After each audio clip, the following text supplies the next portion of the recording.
Hi, and welcome to episode 4 of Flatback 4 Meets with me, Liam, and as always, Glyn. Before we introduce today's guest, we'd just like to remind you to check out our partners, Andy's Man Club, and the great work that they do.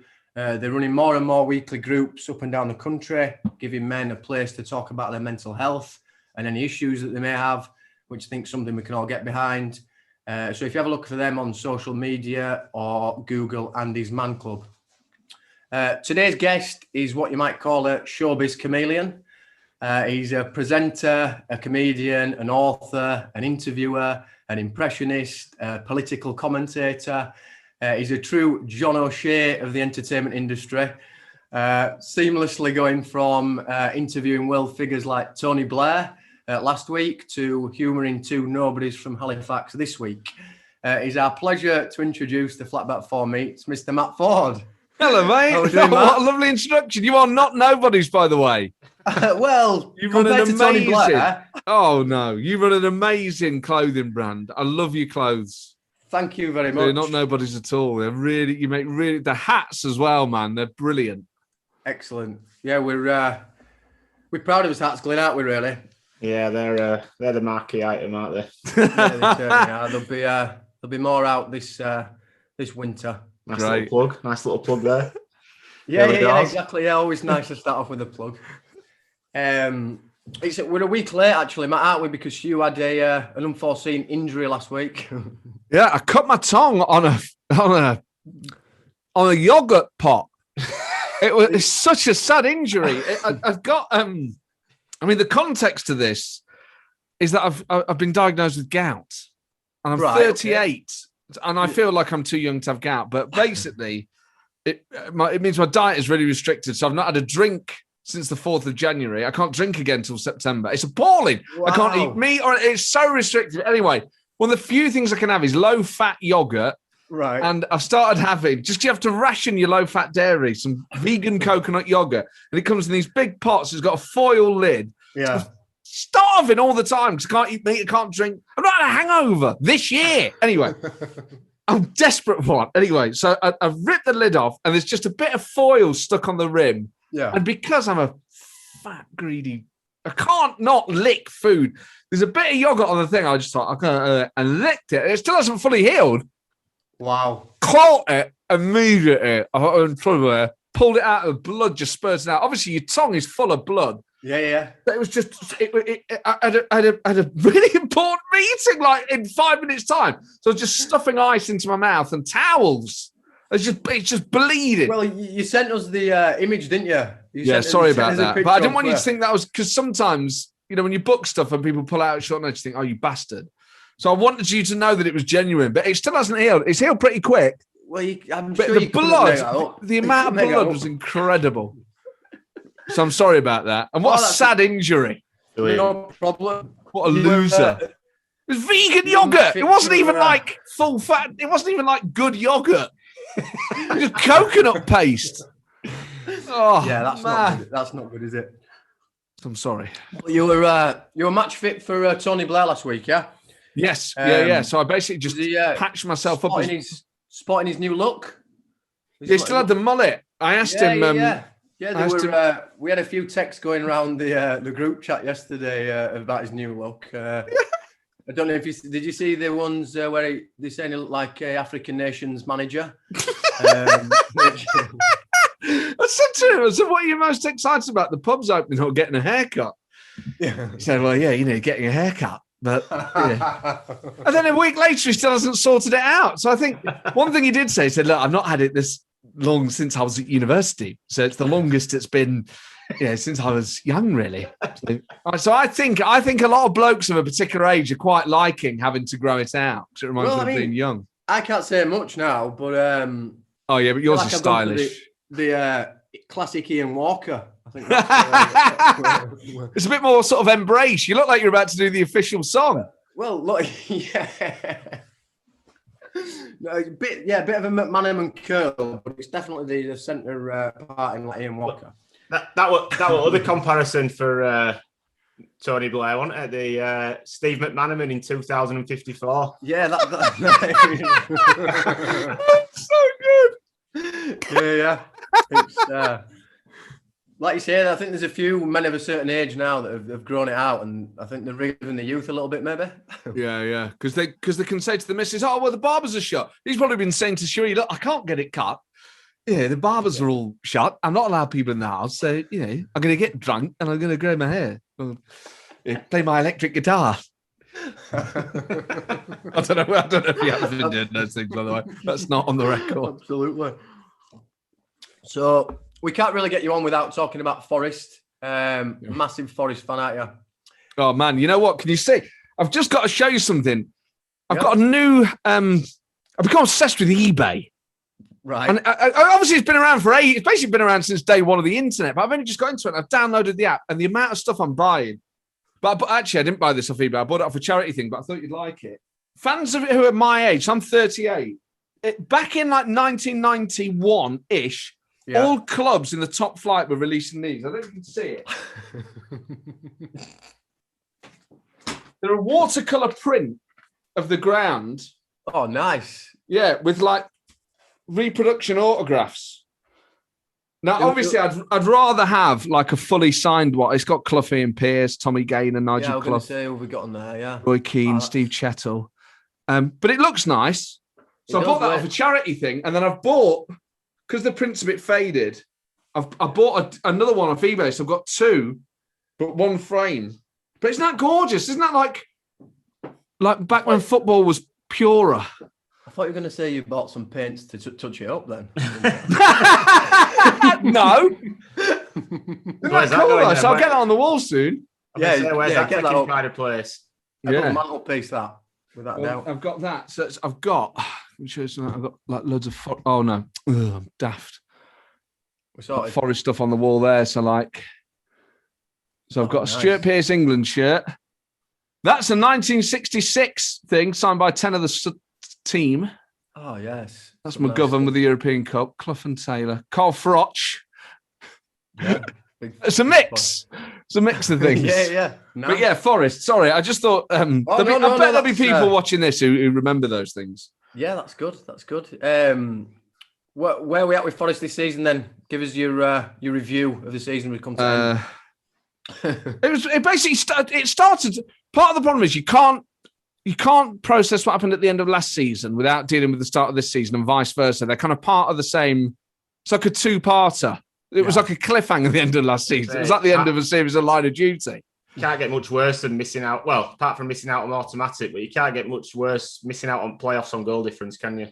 On the last game of the season, when I think part of the, there's so many football documentaries when teams need a draw and they don't know what to do. It's easier if you just need to win. And those last two games, we could have still lost against Barnsley and Stoke and gone up. And I just think that is almost an impossible psychological situation to be in. Equally, we should have won both those games, really. But anyway, that final game, and I had mates who were like, "Oh, we've got a 6-goal cushion." I was like, "That's nothing. That's just 3 goals in the Swansea game and 3 goals in house. That's such an easily imaginable thing." And obviously, then it happened. So it was more like it was surreal because to get to the playoffs obviously would have been a huge sign of progress for Forest, given that only a couple of years ago we managed to keep ourselves in the league just before the new owners took over. So then you're like, right, this is all going in the right direction. It doesn't happen. It doesn't happen in the most surreal way. Where I think we're basically in the top 6 the whole of the season. The only time we dropped out of the top 6 was in the last 5 minutes of the season. So it was just horrendous. You just didn't know what to do. You were just like, what? And obviously there's no one there. You just, what? It was like the ending of a film. When you watch the end of a film and you're like, is that it? Yeah. Is that it? That can't be it. I must have misunderstood. We must have just qualified because I can't believe that's the end of the film. So then you're sort of in limbo over the summer going, right, well, if we build on that and we come back straight out the traps and start winning all these games, you're like, right, it was a bit shit, and would we have gone up through the playoffs? Who knows? But to be in them would have been a thing. Yeah. And then the season, we must have, at the start of this season, we must have been the worst team in England, easily. We must have been. Like, just on stats, we must have been. Lost, couldn't score a goal, losing every game. It's like, obviously everything had just gone into free fall. Yeah. Like, just the emotional impact of that. So then you're like, oh my God, we basically started the season with a points deduction. So you're like, this is now about survival. How have we gone from being potentially, there was a point last season where you're almost like, we could do this automatic. There was a point. And then you're like, we can't get down to the third division again. So you're just like, I can't believe it. So then Chris Hughton comes in and immediately basically like stops the bleeding. Yeah. Makes us hard to beat. Makes some crucial signings that have definitely, I mean, apart from anything else, we were just terrible to watch. That was what was so hard. It was just like, this is just bad. It's not like we're unlucky. This just isn't football. It was terrible. So now you watch us, and I thought against Derby we played well. The spells, obviously, it's still like there's still so much work to do. But now at least we're not getting beat every week. We score the occasional goal, and we're better to watch. And that, compared to where at the start of the season, is huge progress. The wider context is that, but even if we go up next season, it will be 23 years since we were in the top flight. That is just incredible. And every season, and 3 of those are in the third division, every season it's all about next season. And whilst that's definitely true this time, you're like, well, of course it has to be about next season. After a while, it just becomes so exhausting, the whole thing. So Chris Hughton gives me a lot of hope. Yeah, and good. Yeah. The owners give me a lot of hope, but oh my God, the last season and this season, it was just insane. From a Leeds fan, mate, don't worry. The pain does end at some point. Oh, I hope so, because I think we're a similar sized club, and I think the rest of the country has we're probably less hated, although you're less hated now because of Bielsa and everything. But I think it's just, until it happens, there's no reason why it should. Some football clubs go out of business, and Derby is struggling, and you just think, well, you kind of, in your heart of hearts, you go, well, of course Forest will be in the Premier League again, but we've not been there since the 90s. Since the 90s. I can't believe it's so long ago. Like, it's embarrassing. Club the size of Forest. I didn't realise it were that much longer than Leeds had been at. I thought it were similar, to be honest, but 23 years, it's a long time, isn't it? Yeah, it's 99. It's too long, isn't it?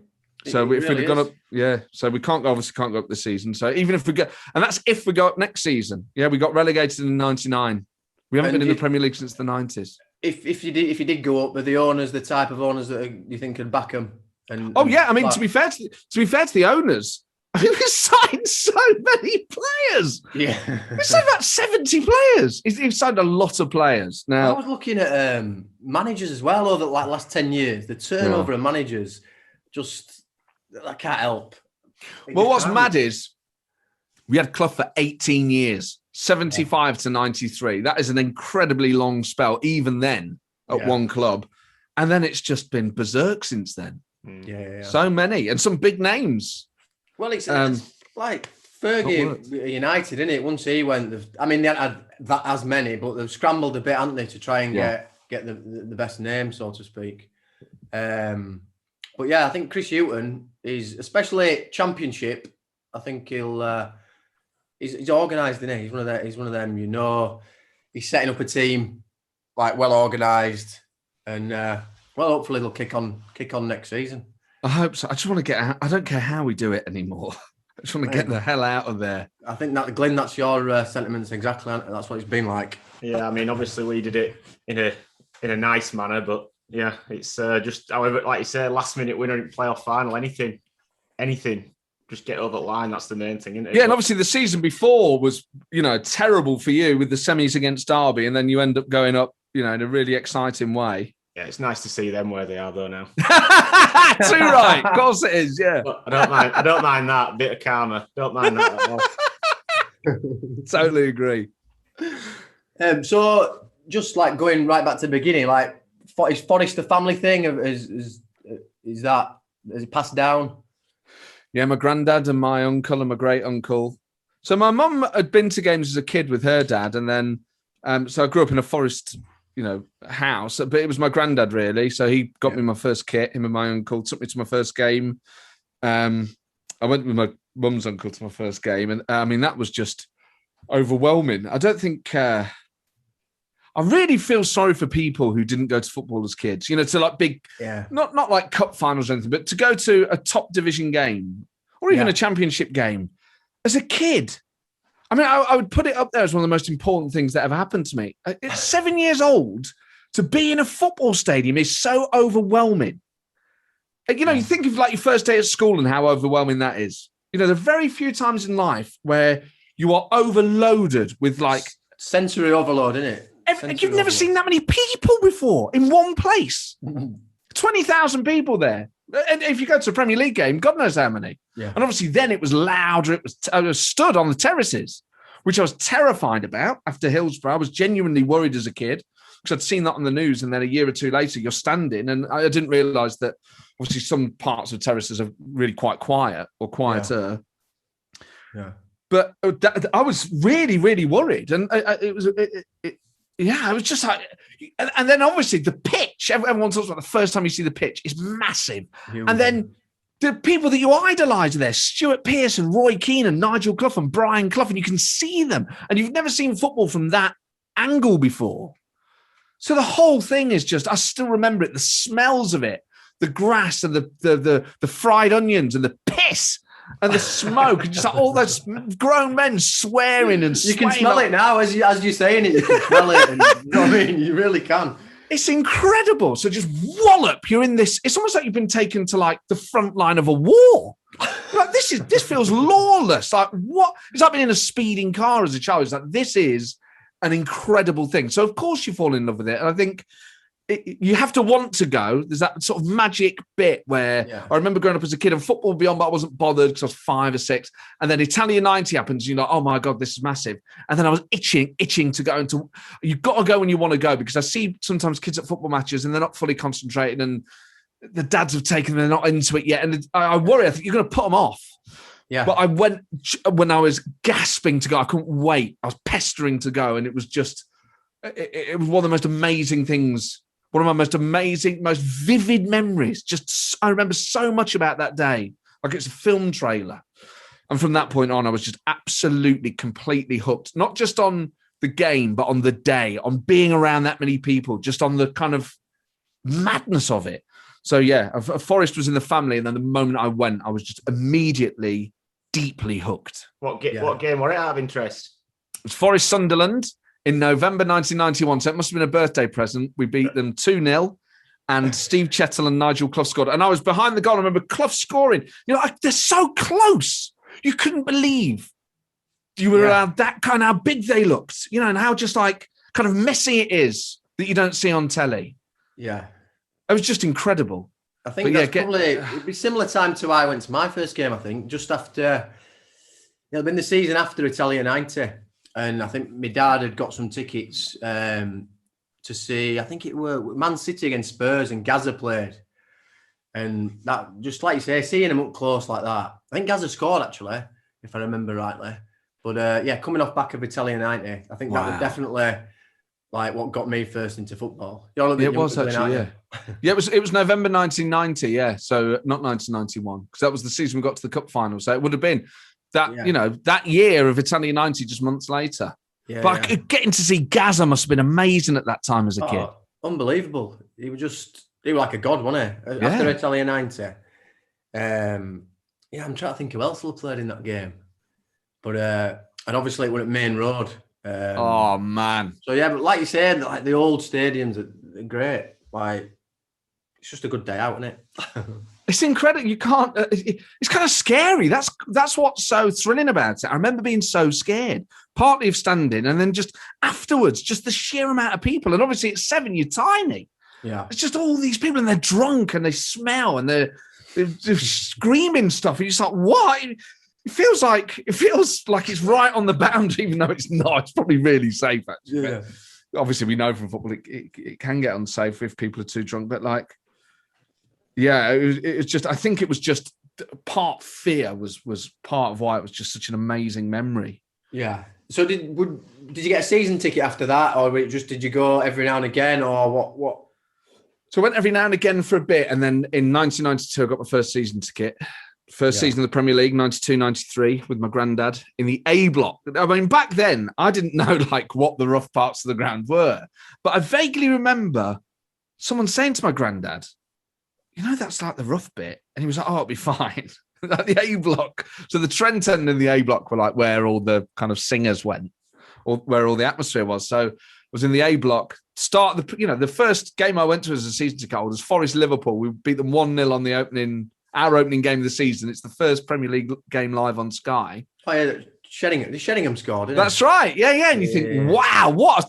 We might win the league. And then obviously it all goes absolutely to hell. And it ends with Clough leaving and all that. But yeah, from then on, I had a season ticket every year for God knows how long. And it was, from that point on, that season was just phenomenal because I really loved going, but we were basically getting beat all the time. So it's a really odd thing as a kid to be like, oh yeah, we're going to Forest. And then things were not going well. Have you got any other standout games then? Obviously your first game. What are you, have you got any favourites that stick out in your memory? In terms of ones that I've been to, I mean, there was a period with the 94-95 season where we just come back up. We finished third that year in the Premier League and qualified for Europe. That's the year Blackburn won the league. And nearly every game that season was amazing. Man United at home was our first home game. We draw 1-1. They just won the league and we were phenomenal. We really should have beaten them. Collymore scores an amazing goal. And then there was a brilliant game against QPR that we won 3-2 where all the goals were amazing. Got a game against Wimbledon and Everton where we were just phenomenal. Collymore up front was unlike any other player I'd ever seen. Yeah, was just a complete striker, could just create stuff himself. I've never seen, in fact, Van Hooijdonk, to be fair, but he was probably a bit less creative than Collymore. Yeah, Collymore had that Gascoigne thing where he just loved running at players and skinning them, like he was showing off on the park. Do you know what I mean? You could see that, and he scored just belting goals. Yeah, so it was him, Brian Roy, Lars Bohinen, and then Pearce was kind of in his pomp. This is all before Euro '96, so it's kind of them building to this amazing moment for him. Ian Wone was amazing. Colin Cooper at the back with Steve Chetton and Des Little. We were absolutely brilliant in that. For a couple of seasons, we were red hot. 94-95, just every game. But the QPR game really sticks in the memory. We beat them 3-2. It felt like it was an end-to-end game. Then Collymore scores this great goal at the end in off the post. And I remember at that point, you sort of thought, we might, even though I was a kid, there's part of you that thinks we're playing really well. Is it mad to think we'd win the league? Yes, it was. So we didn't. Finished third, the first season back. So I think a couple of those live well in the memory. I mean, the FA Cup final against Spurs in 1991, I wasn't there, but that was like a Italia 91 summer, which is this amazing moment where you get so close and then it ends in tears. And the same the following summer. Yeah, that's not good. So then it felt like a really quite big but sad introduction to football. It was like you're following England, who are this close to getting into the World Cup final, and you're following Forest, who are this close to winning the FA Cup. And it felt like I was part of things that were big but not quite there. And Des Walker on goal, wasn't it? Yeah. Still on goal in a cup final. Oh, it's still so sad. That cup final, I think about Gascoigne in Euro '96 sliding in. Yeah, and I think about that cup final so often. It haunts me. And talking to players, I do a podcast for Forest called Reservoir Red Dogs where we interview former players. So many of them feel the same. That cup final is like, they kind of know it was a missed opportunity. I think it hurts them to talk about it. A lot of them haven't really thought about it since. Yeah. Oh, man. It's 25 years ago. No, 30 years ago. What is the matter with me?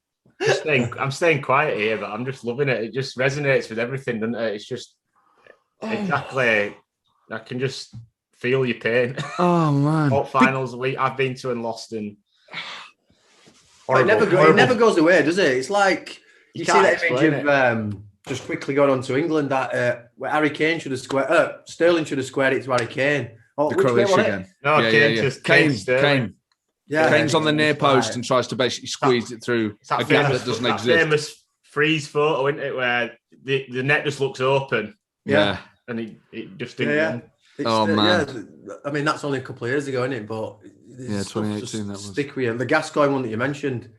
Every time you watch it, he's going to get there. Yeah, I used to watch it over and over and over as a kid. But I think with the cup final of 91 is that Gascoigne doesn't even get a yellow card. And really, they should have been down to 10 men. And obviously, they're without Gascoigne. But there's no justice in that because he kicks Gary Parker in the chest and then he cuts Gary Charles in half. Awful, just The refereeing was just deferential to them. And Forest at the time, it's amazing watching it back. We're a proud Brian Clough team. They've all got their shirts tucked in. They're all clean shaven with short hair. They've all got the top button done up. And they don't mess around with the referees at all. And Gascoigne is like wild. And all of them say in the tunnel, he was bouncing off the walls, just screaming his head off before kickoff. They knew it was going to be trouble. He was overhyped. And he could have ruined 2 careers that day. Obviously, he does his own leg in. But I think the referee was like, oh, it's Gazza, it's fine. And you're like, that's an injustice. They should have been down to 10 men early in that game, and that cup final would have been very different. So when Pierce scores, you're just like, oh, this is amazing. And it's a great free kick.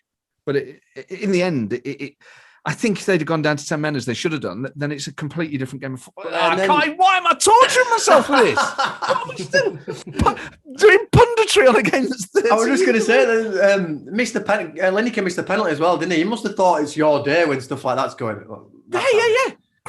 Mark Crossley, the only man to save a Matt Lattis penalty. Yeah. And he one of the few to save an FA Cup final penalty. Incredible goalkeeper. We're still, Anyway. Oh. There have been happy times as well. I should stress that. Yeah. Well, I wouldn't say it goes in cycles as football, but at least Forest one seems a bit of a long cycle, doesn't it? Background. It goes in cycles if you live long enough, yeah. Yeah. You mentioned Brian Roy before. I remember I went to a couple of games, Forest games, in mid-90s, similar times you're on about, and I had that, it was a Lotto Holland shirt, and it had at the time, the design had a player in the design, in the pattern, and Brian Roy signed it nicely, just by crest, and my mum washed it. I was absolutely fuming, straight out. Couldn't even see that he touched it.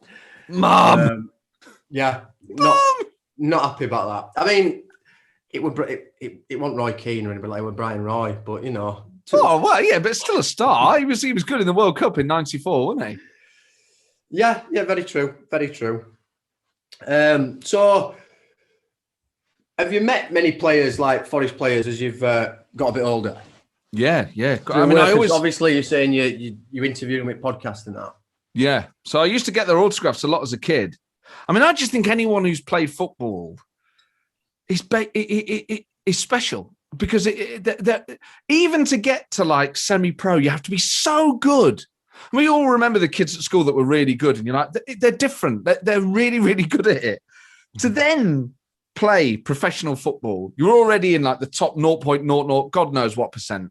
To then play for Forest in their prime, or anyone who's played for Forest, I've idolised these people from the stands, even if they've only played once. So I can't ever really fully shake that off. And I think a lot of them don't realise. A lot of them, because of course, nearly all of them retire in their 30s, which is insane. Yeah. And then they get on with their lives, and for the rest of their life, they're an ex-footballer. And for a lot of them, that was a job they did for a bit. It was a big part of their life, but now they're something else. So when you talk to them, you're like, oh my God, you're a god, and you remember things in more vivid detail than they do. I think they find it a little bit strange, and it's been a real education that football is very different for fans than it is for players. Yeah. It's a really different thing, and a lot of them are very matter of fact about it, and you're like, oh my God, to me then and still now, they're like gods or angels or something. You're just almost a different species to me, because they encapsulate so much footballers. When it's your team and you're from there, they are a mixture of athlete, so you're there to watch them be good at the thing they do with their body. They're entertainers as well, because football is a form of entertainment. They're also your identity. They're Nottingham Forest, they're Leeds United, they're Manchester City. They're representing your people. So in that way, they're almost like a kind of ambassador for you. So they're all, and then there's a theatre element to it. So they're all these things all in one. And I think that's why other sports don't have that, and why things outside of sport don't have that same relationship with the individuals that do it, is that there's so much of our emotion invested in them for about 5 or 6 different reasons. Yeah. And I don't think they realise that a lot of them. I don't think they realise that they just happen to be good at it. Yeah. I mean, Some of them don't even like it, do they? They just good at it. I can't believe it. I know. What fullback at Spurs? Where it Asuakoto. Yeah, he didn't even like it, did he? He was just good at it. Not a fan of football at all. Some of them just see it as a job, don't they? Which is, I mean, imagine being that good at football and not being interested in it. It's just it's beyond my brain. Is that can't get me?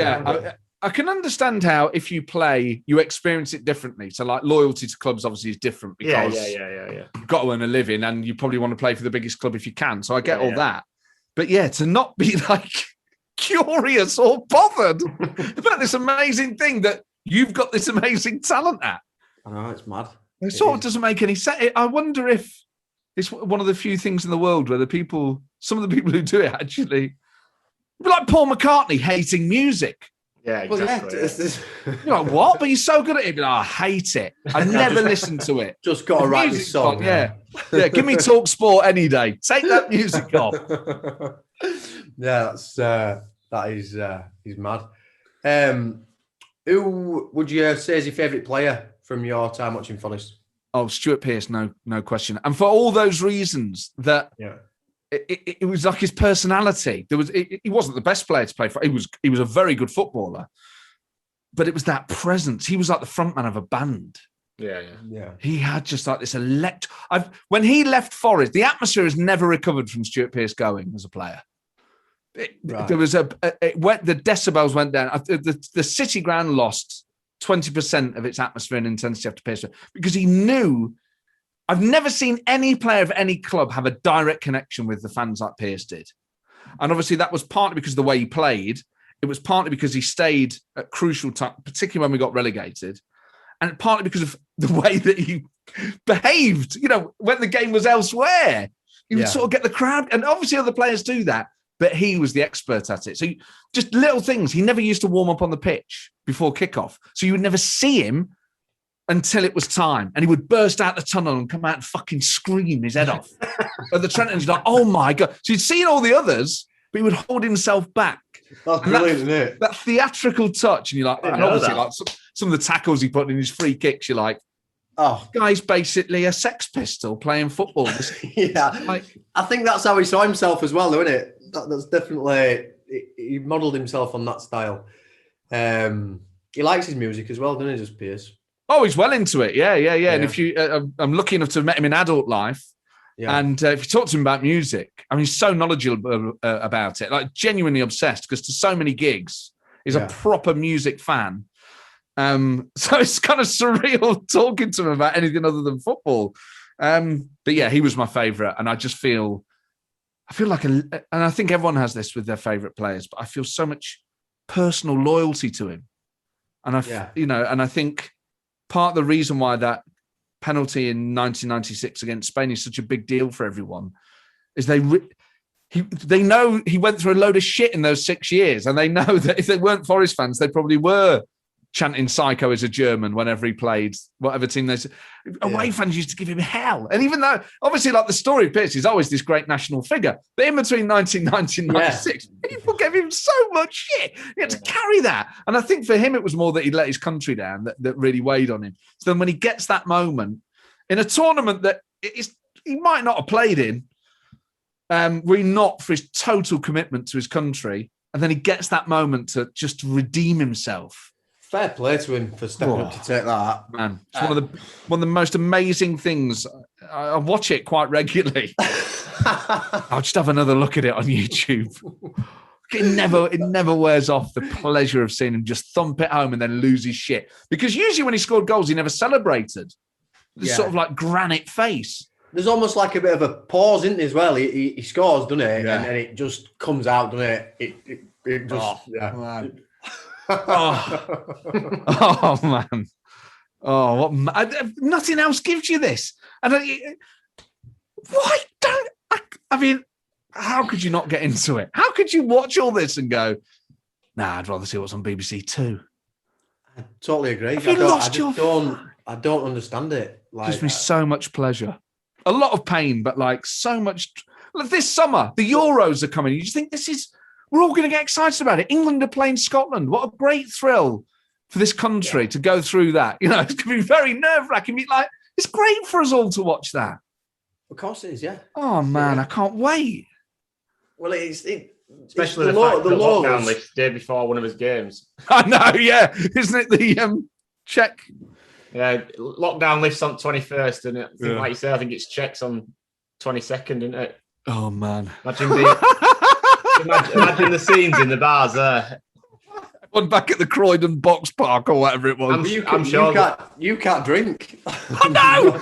You know what? That's the worst thing. I said to my doctor. He obviously doesn't drink, and he obviously is not massively into football because I thought I was going to be able to drink in May. It's been months since I had a drink. And I spoke to him in whenever it was, February. And I said, he's like, you're going to have to basically not drink for another 6 months. I was like, oh, man. I just went, oh, man, the Euros. And he went, what? I said, the football. And he went, oh, you're a football fan, yeah? I said, yeah. He went, who's your team? I went, Nottingham Forest. He went, right. Well, take the first tablet 3 times a day. And I was like, you've done one of those things where he tried to build a bridge, but basically it wasn't Man City or Liverpool. He didn't have a clue. Right, yeah, we'll take the first tablet. I was like, no. I was like, but not even over the summer. He was like, no, if you want to give yourself the best chance of being able to drink in the long term, then. Be throwing coconut yogurt about when England scored. I beg your pardon.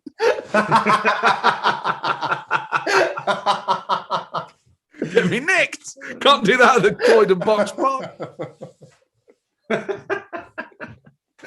I've gone. So, Brian Clough, you've did you meet Clough? Yeah, I met him a couple of times. Yeah, very Really? lucky to have met him. Yeah, I was a mascot for a Forest game where I met him.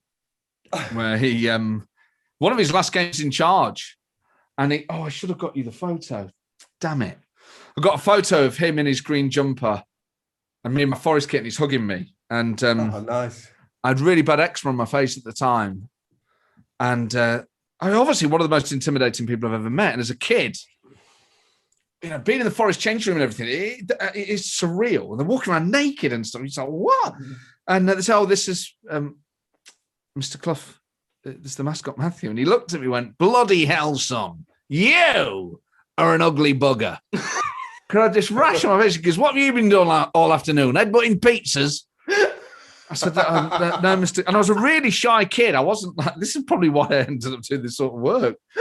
I said, oh, no, I really mortified. Just, oh, no, I've got eczema, Mr. Clough. He goes, come with me, young man.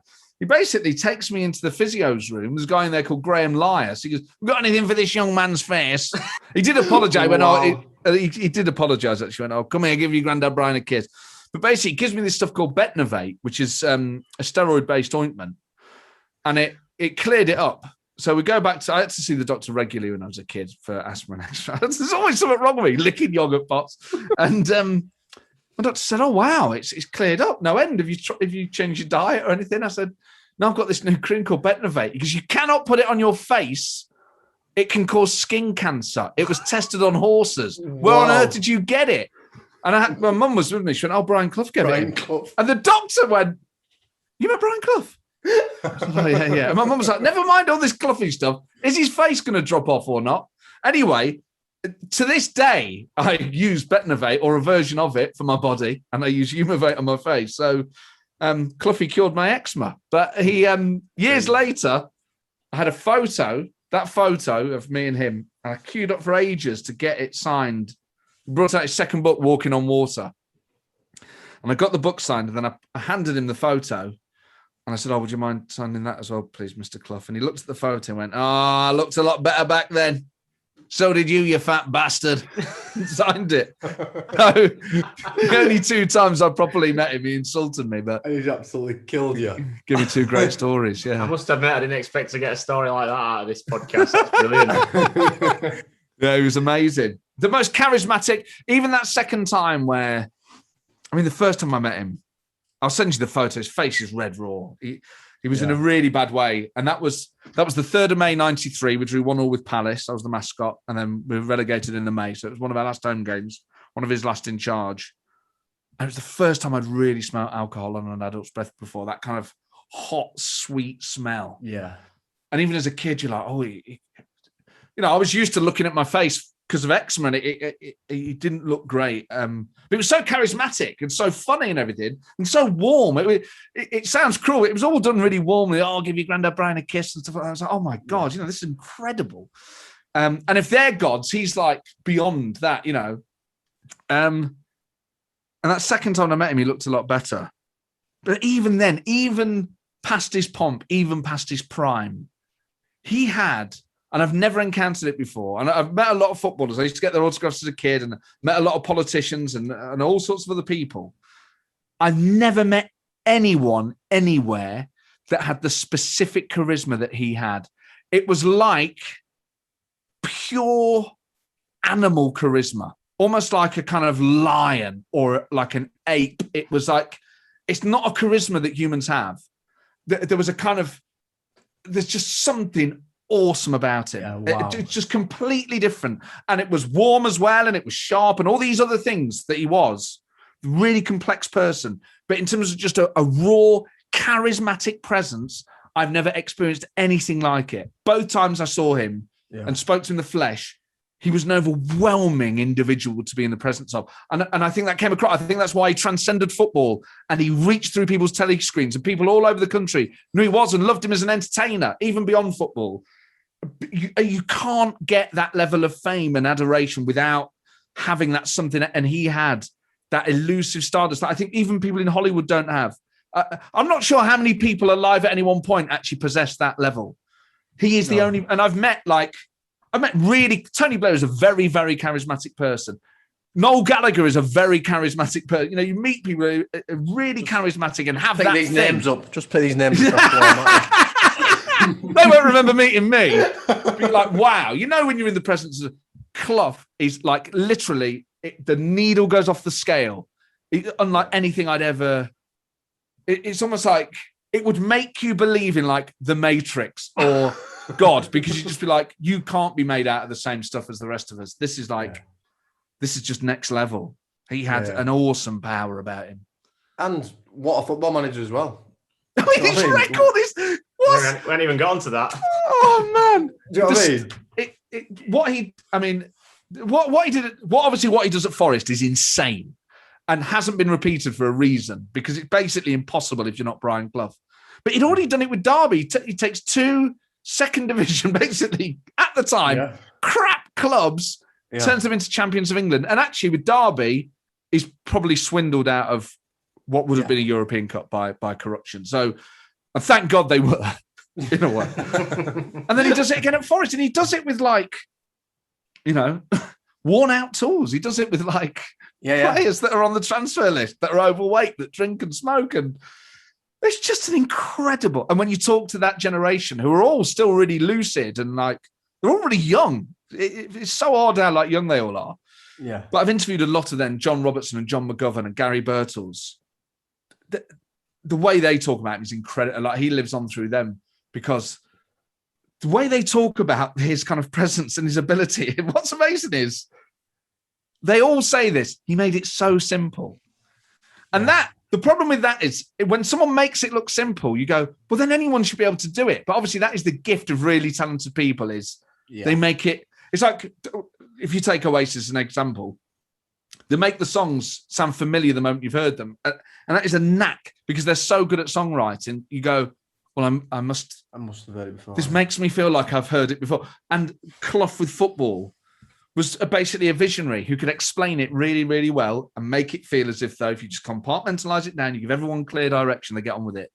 Yeah. There has to be, I can't believe it's as simple as that, but, a lot of them will tell you it was. They just really understood their role. And holy shit, why has no one else been able to do it with us? I know. I mean, I was looking today. Forest have won more European Cups than league titles, haven't they? Top flight league titles. I'm sure. Yes, because I think we've only won the top division once. Yeah. Yeah, once. Yeah, and then two European Cups. Yeah, on the bounce. Yeah, I mean that even just those 4 years where you're promoted.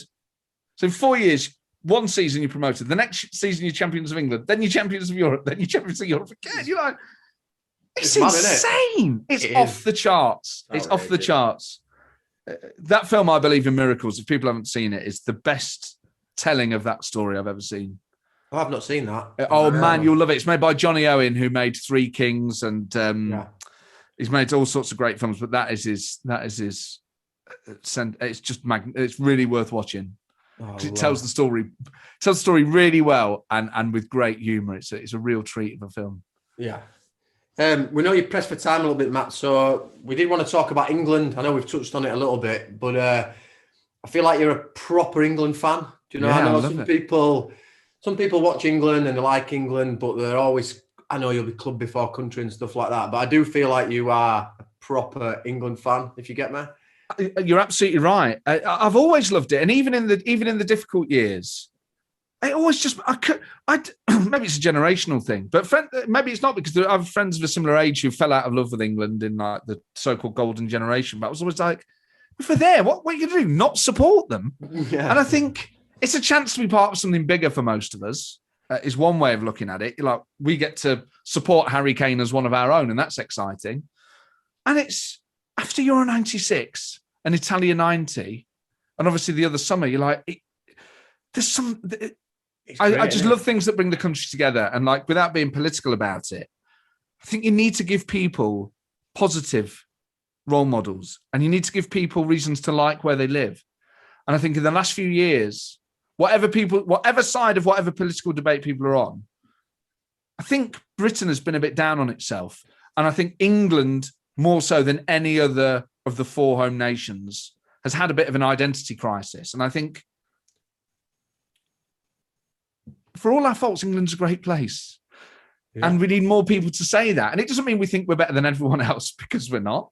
And it doesn't mean we think that everyone else is shit. Like, you can be patriotic in a normal way, which is just to go, I actually want us to win. And I think I became quite defiant in those years when everyone was slagging it off, because I got annoyed with the players and the results. Obviously, what an awful waste of talent those years were. But I never stopped wanting England to win. And when it comes together and the whole country gets behind it, I feel so emotional about it, because you think there are very few things in life that will unite countries in that way, that give us all this amazing shared experience where you're hugging total strangers. And with a tournament, when it goes on for a few weeks and we're all on that psychological journey together, what a treat. And I think sometimes people can be po-faced about England. I think people can be po-faced about football. And I think a lot of it's classism. I think people look down on kind of working class pursuits, and they think we're all yobs and we're all thick and all the rest of it, when actually football is a really profound way to bring people together. And it gives us these great stories and great moments of entertainment. I mean, even just the Super League.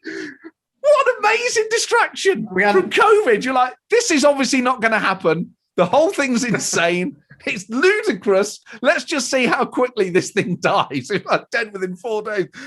I just found it was outrageous, but I found the whole thing so funny. And you're like, well, if you're not getting involved in this and you're being all po-faced about it, and obviously not everyone has to like football, fine.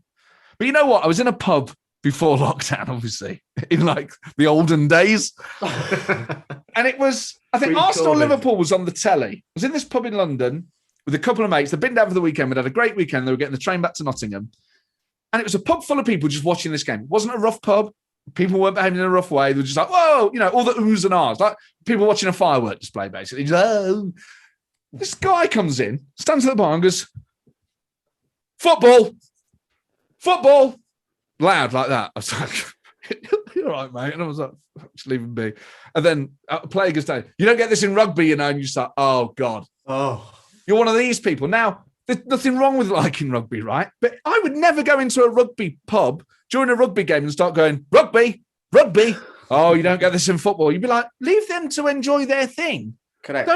And football's one of those things where people who don't like it are just so horrible about the whole. Obviously, football has its faults. I find that people that don't like football, like, really don't like football. Do you know, they can't just let it be. They have to actively dislike it. Which and I think it's because a lot of it is there isn't, obviously everyone has their own tastes. So if you don't like it, fine. I don't understand why people wouldn't like anything, because I don't like everything. But there is a sort of classism about it. So that is just to sort of return to the point, I guess. That's why England, I think, is something. And supporting your national team for any country is really. That's why it's so exciting for Scotland to be there. Like, It's been insane. I always want the home nations to qualify. I never want them to do better than us because that's heartbreaking. And I'm always nerve-wracked when they play. But I want them to do well. I want them to be there because you're like, it must be so annoying when England qualify most of the time and then you're not there. And you basically, everyone else is having this party and you're not at it. It must drive you mad. Well, 2008 was awful when we didn't go to Euros, yeah. And 94 in America, you just think, great. Yeah. And especially when your neighbours are there, So for Scotland, England are basically always there, and you're not. Yeah. Of course, it would drive you mad. And then and they've qualified. So like, this is just brilliant. We can all enjoy this. I mean, I'm not sure how much you're going to enjoy the game itself, but you're like, this is great. This is what it's all about. The fun of it, just the great, silly fun of it all. Yeah, it is. Have you been to many England games, Matt, or you just watch on TV mostly? Or yeah, I've never. I've been to quite a few. I've been to a lot at Wembley. When I moved to London, I made a promise to myself that if I ever got the chance to go, I would go and watch England at Wembley as often as I could, because I'd never seen England play before. So I basically, when I first moved down here, I went to so many games. So many. The Croatia game where Walcott was amazing. The Poland game where basically it was like 50-50. There's so many Polish people there. It was absolutely off the scale. It was amazing. I've been to, probably, God knows how many. I've probably seen England at Wembley 15 or 20 times. Denmark, Scotland, the World Cup qualifier, we beat them 3-0. The last one I went to was the Champions League game where we beat Croatia right at the end to get to the finals. That was brilliant. The whole stadium singing Three Lions afterwards. That's probably one of the best experience I've had with England. I was very lucky in Euro 2016. I went to Marseille. It's the first time I've seen England play at a tournament. When we played Russia, and that was at the end was absolutely terrifying. But it was just I felt quite emotional at that, being able to watch England play in a tournament. And we conceded last minute. Is that one? Oh, it was terrible. Yeah, Eric Dyer scores a great free kick, and then we chuck it away at the end, and then it all kicks off, and there's no police around. That was really scary. But just to go abroad, wear your England shirt, and obviously the vast majority of England, obviously the ones who are hooligans, really let us all down. Yeah.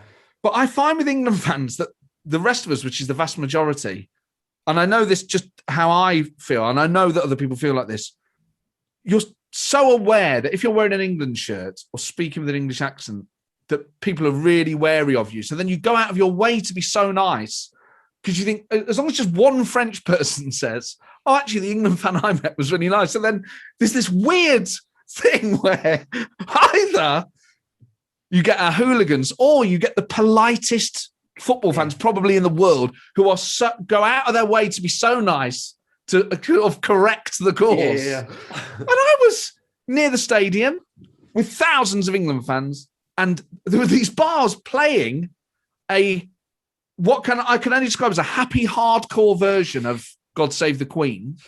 Right. To get England fans into their bar, and they were like hanging up St. George's crosses outside, and it was like a dance version of da da da da da da da. It was like this awful Euro beat version of God Save the Queen. Madness. But it was some real people dressed as like Dad's Army and stuff like this. You're like, where I was, it felt kind of all quite. It really fun, really pleasant. Really good relations with everyone, and then. It turned out that down by the harbour, it had all gone berserk. Yeah, it's like anything, isn't it? It's the few that just spoil it for the rest. No, it's terrible. And it's, when you go abroad, I mean, a whole other podcast on like litter and graffiti that I hate. And I hate it when people do it in this country. When you go abroad, surely you're meant to be on your best behaviour. Like, in a way, you are kind of representing more than just yourself when you go abroad. And anyway, why would you want to be rude to anyone ever? So, when people go abroad and misbehave, I just think, oh my God, it's so disrespectful to go there and to trash the parade. And the thing is, a lot of them, they just go for the trouble, which it just makes no sense to my brain. I don't get it. The thought of getting nicked here is scary enough. The thought of getting nicked abroad, you're like, well, I'll just end up in like a jail and I'll never get out. I'll be in some like, what? Why would you? Oh my God. Just go and be nice, get drunk and have a nice time. Exactly.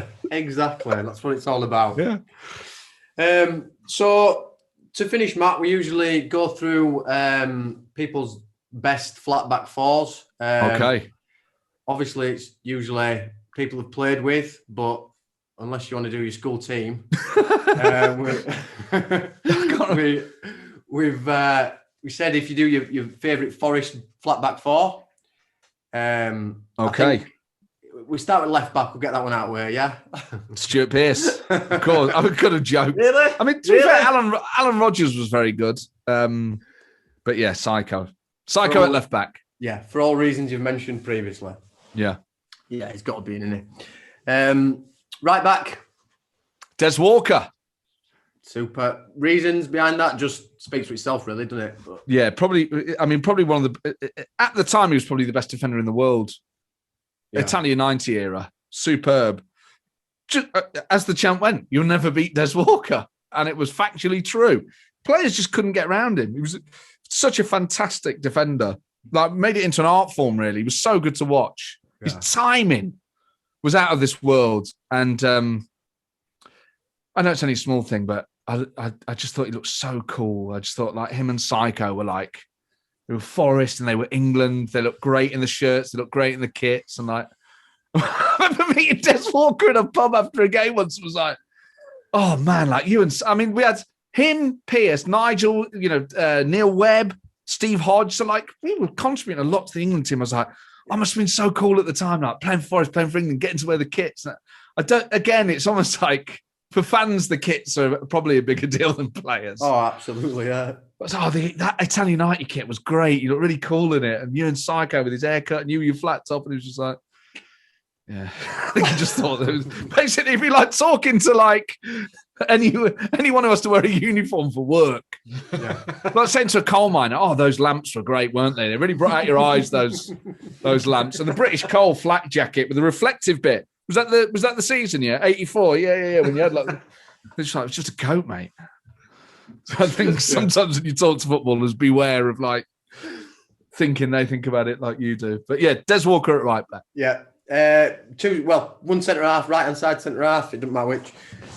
Oh, it's got to be Steve Chettle. Yeah. I mean, to be fair, we had like defenders that were around quite a long time. All three of them was at Forest for years and years and years, and Chettle was there through some amazing periods. So he starts to get into the first team, and then he's there for like what's kind of called Clough's second wave. So at the end of the 80s and early 90s, we go to Wembley 6 times in 4 summers, win the League Cup twice, the Full Members Cup twice, and then we lose in the League Cup final to United and the FA Cup final to Spurs. So he was part of that. Then he's part of that amazing Frank Clark team that goes on to finish 3rd in Europe. He scores against Bayern Munich. Yeah. And he scores in the same... He was a Forest fan as a kid, Steve Chettle, and he scores... It's at the Olympic Stadium, and it's on the same part of the pitch where Trevor Francis scores the winning goal for Forest in the 1979 European Cup final. And he scores at that end with his head. And he was just like, he was basically like recreating his hero's moment for Forest. I couldn't believe it when, couldn't believe we scored against Bayern Munich away. And I couldn't believe it was Steve Chettle. So he's amazing. Yeah. And a great footballer, a really, really good footballer. So Pearce, Walker, Chettle. And you've got one more centre half to go. We've had so many great defenders, and I would be tempted to go for another era.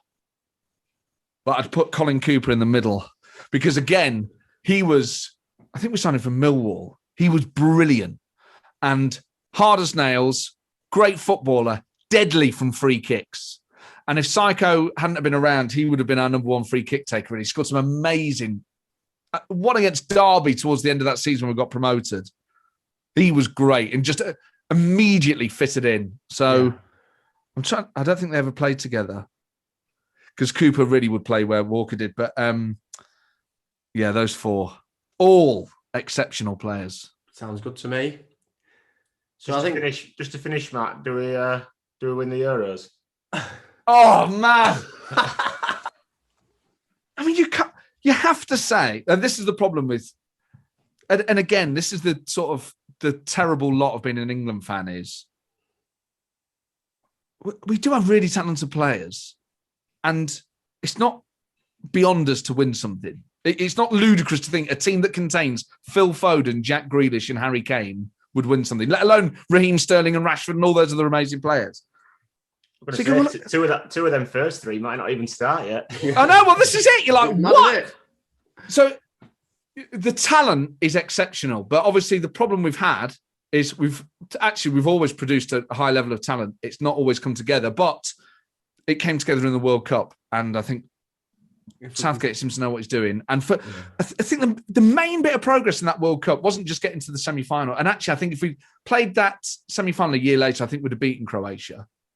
Because actually, they weren't that much better than us, and we had better. Anyway, I think so much of that was psychological at that time. But we actually play football like a Premier League team plays football now. For years, England at international level were playing this weird form of football where you're like, why aren't they attacking properly? Why is there no connection between the defence, the midfield, and the attack? With this weird, just like sideways, just waiting for something to happen. You're like, the football that I was lucky enough to see growing up, Gascoigne, obviously, we got so spoiled with because he's an amazing creative footballer. So England felt like quite a creative team for a while. And last summer in 2018 was the first time in years you go, oh my God, we're actually playing football. We look like a team that plays in the Premier League. Yeah. For the first time. Absolutely. So I think that's been the biggest step forward, and it was great that was rewarded with getting to the World Cup semi-final. But I think even if we'd not got that far, you'd go, right, just the way we're playing is massive progress. But obviously, with anything, that has to be combined with results, and it kind of was. So I think we can win it. But then you go, hang on a minute. Yeah. Portugal are there. Spain are there. A lot of games at Wembley, though. Hopefully there'll be a few fans in, all being well. You're like, well, let's get the benefit of having it here. Yeah. The parts of it. I mean, that's another thing. I think we've been completely, screwed out. The one thing I would say about all that Super League thing is it was a terrible idea, but let's not pretend that UEFA and FIFA are like the moral guardians of the sport. They let Qatar and Russia, like they have laundered the reputations of deeply repressive regimes by letting them host their tournaments. Russia, it's incredible. The guy's a war criminal and a mass murderer. Not to mention spreading misinformation around the planet. And FIFA give him a World Cup, and we couldn't have one. The home of football. It's mad that we could host a World Cup tomorrow. You could host a World Cup in London tomorrow. Yep. Let alone England, let alone Britain, let alone the UK and Ireland, let alone a joint British and Irish bid. Yeah. I felt that because I'm not a little Englander at all, but I felt like we really got screwed over on that. And I just felt it was a disgrace. And the Premier League's the most watched league in the world. It's the best league in the world. Our fans are a huge reason for that, because if those stadiums are empty, the product's not the same. And working class people pay a lot of money to be loyal to their clubs. And the international football powers, I think, don't like us very much. And that's a problem for, I think of all these people that are skint, that football's the biggest thing in their life. I think my granddad's long gone. People like that should be able to watch a World Cup in the UK. They should be rewarded with that. Yeah. It's the very least football owes it to them. They're giving it to Qatar when there's no one there. There's no stadiums there, let alone people. Terrible. It is, or terrible. Football fans. And then the construction of them and the people that have died. You're like, what? And we're not allowed one. Anyway, they've given us a few games at the Euros. So that'll keep us quiet. We're going to win it then, yeah. Oh fuck it, yeah, we're going to win it. Yeah, I'm going to say that it's coming home. That could have been a whole different podcast that on its own. Right, Matt. Thank you very much for your time. It's appreciated. Oh, Liam, Glyn, thank you so much. You've been great. Thanks a lot, Matt. It's been a great anytime. And thank you for all the brilliant clothes. I love your clothes. They're brilliant. They're proper, good, stylish, high quality, and they last ages. That's what I like to hear. That sounds. We'll snip that a little bit. Snip that in. We'll just give you £100 after as well. Quality, mate. Brilliant. Thanks a lot. Cheers, fellas. Really appreciate it. Ta-ra. Right, Matt. Bye.